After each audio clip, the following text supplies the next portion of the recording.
eigið fé, þú varst að tala að það þyrfti í rauninni að lækka eigið fé, leið og með læra eigið fé, þá náttúrulega meiri líkur að þú aukir arðsemi eigið fjárins. Já, algjörlega. Og annarkvort bara getur þú aukið arðsemina eða ef þú heldur arðsemina þeirri sömu þá getur þú tekið til dæmis lækka vaxtamunin eða eitthvað svoleiðis sko.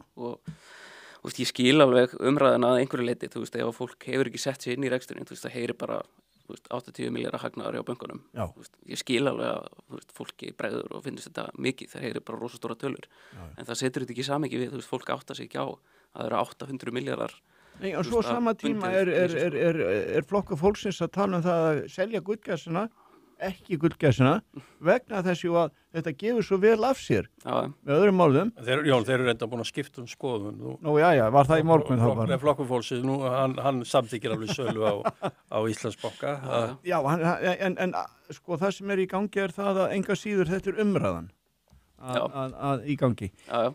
Heyrðu, þetta vekur athygli.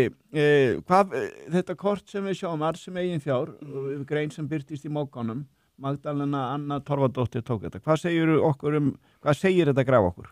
Já, þetta segir okkur náttúrulega bara að arðsemin hún er ekki há í alþjóðlegum samanburði, bara langt í frá og sem að fyrst og fremst stafar að því hvað eru háar eiginfjárkröfur hérna. Já. Sem reyndar gullhúðun að vissuleiti frá Evrópusambandinu eftir bankahrunið. Að einhverju leiti það og einhverju leiti þetta snýst það að íslensku bankarnir þeir þurfa að nota sem einhverju staðalaðferð fyrir að reikna eiginfjárgrunnin sinn. Á meðan að stærri bankar í Evrópu til dæmis með að nota sem kalla innrammatsaðferð og þá meta sjálfir hversu mikið þeir þurfa að binda eiginfjár á móti lánum.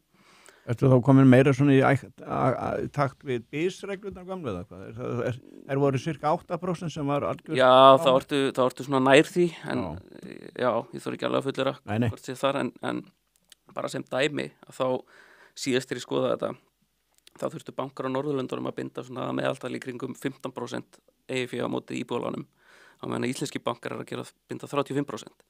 Sem að þýðir bara, þú veist, ef maður bara gefur sér ákveðna forsendur að þú ert að binda 35% á móti íbúðaláni, svo ertu með eitthvað kostnaðarhlutfall, þú ert með einhverja arðsemiskröfu, að þá verður vaxtamunurinn af því láni einu og síðar að vera svona 2,5%. Ef þú myndir lækka þetta niður í 15% eins og á Norðurlöndunum, að þá getur þú tekið vaxtamuninn niður í 1,5% eða 1,3% og náðu samt sko sögum arðsemi. Og sérðu það?